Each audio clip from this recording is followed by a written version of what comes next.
چونکہ معاہدہ تو تھا نہیں۔ اب حضرت حلیمہ سعدیہ رضی اللہ عنہا کے ذہن میں یہی تھا کہ جب تک چاہے رکھوں گے، جب تک پیغام نہیں آتا۔ وہ 2 سال جو اگلے تھے وہ بھی خوشی کے تھے، لیکن ان 2 سالوں میں کچھ واقعات ایسے پیش آئے کہ حضرت حلیمہ سعدیہ رضی اللہ عنہ مجبور ہو گئے اس بچے کو واپس کرنے پر۔ اب وہ جو واقعات، وہ جو وجوہات، ان میں سے چند ایک کا تذکرہ کروں۔ ایک واقعہ یہ کہ رسول اللہ صلی اللہ علیہ وسلم کی عمر مبارک جب 4 سال ہوئی، واقعہ شق صدر پیش آیا۔ شق صدر کا مطلب ہے سینے کا کھولا جانا۔ ایک ہے فشارہ صدری، اس کا مطلب سینے کا کھولا جانا نہیں ہے، اس کا مطلب یہ ہے کہ شرح صدر، کوئی بات سمجھ میں نہیں آ رہی، اللہ نے دل کو کھول دیا، بات سمجھ میں آ گئی، یہ شرح صدر۔ یہ بھی رسول اللہ صلی اللہ علیہ وسلم کا ذکر ہے اس انداز میں بھی، شرح صدر کا بھی ہے، قرآن میں بھی علم نشرح لک صدرک۔ لیکن اس شرح صدر کا مطلب سینے کا کھولا جانا نہیں ہے، بلکہ بات کو سمجھا دینا ہے۔ لیکن ایک ہے فشق صدری، جس کا ذکر قرآن میں تو نہیں ہے لیکن حدیث مبارکہ میں ہے، بخاری شریف میں ہے، مسلم شریف میں ہے، اسی طرح تفسیر ابن کثیر میں ہے، تفسیر کبیر میں ہے، فتح الباری جو بخاری شریف کی شرح اس کے اندر بھی ہے کہ رسول اللہ صلی اللہ علیہ وسلم کا زندگی میں 4 مرتبہ شق صدر ہوا۔ عام لفظوں میں سمجھ جاؤ، دل کا آپریشن، دل کا بائی پاس۔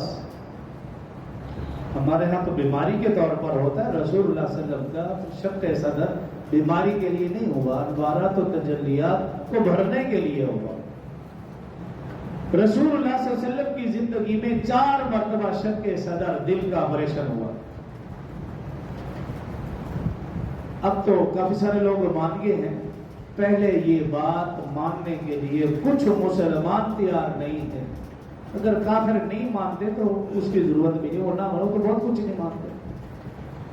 لیکن جب ایک مسلمان ایسی باتوں کو نہیں مانتا جو قرآن و حدیث سے ثابت ہے تو پھر تکلیف ہوتی ہے۔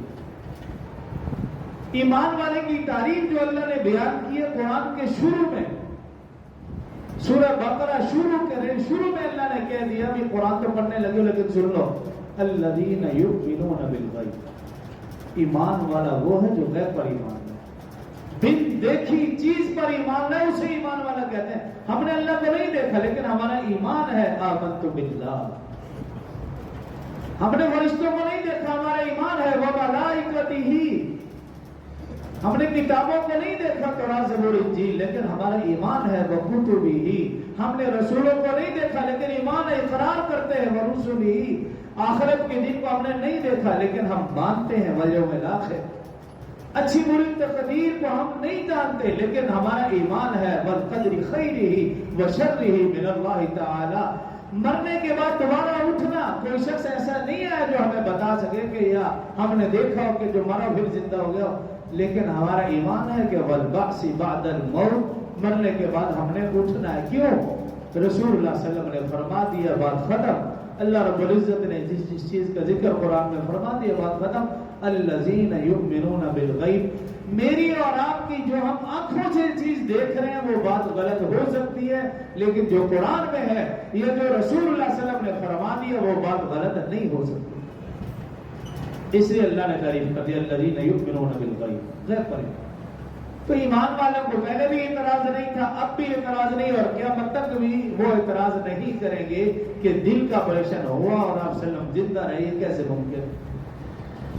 لیکن اب کافی سارے لوگوں کو سمجھ آ گئی، کیوں وہ آنکھوں سے دیکھتے ہیں کہ ڈاکٹر آپریشن کر رہے ہیں اور بندہ زندہ ہے، بچ گیا، کچھ بھی نہیں ہوا۔ اگر یہی کام آج کا ڈاکٹر کرے تو بندہ ایمان لے آئے۔ اگر آج سے 1450 سال قبل اللہ نے جبرائیل کے ذریعے سے اگر رسول اللہ صلی اللہ علیہ وسلم کا دل کا بائی پاس کرایا تو ایمان والے تو مانتے ہیں اور مانتے تھے اور مانتے رہیں گے۔ اگر کوئی کافر اعتراض کرتا ہے تو اس کے لیے یہی ہے کہ اگر آج کا ڈاکٹر دل کا آپریشن کرے بندہ زندہ رہ سکتا ہے، اللہ کا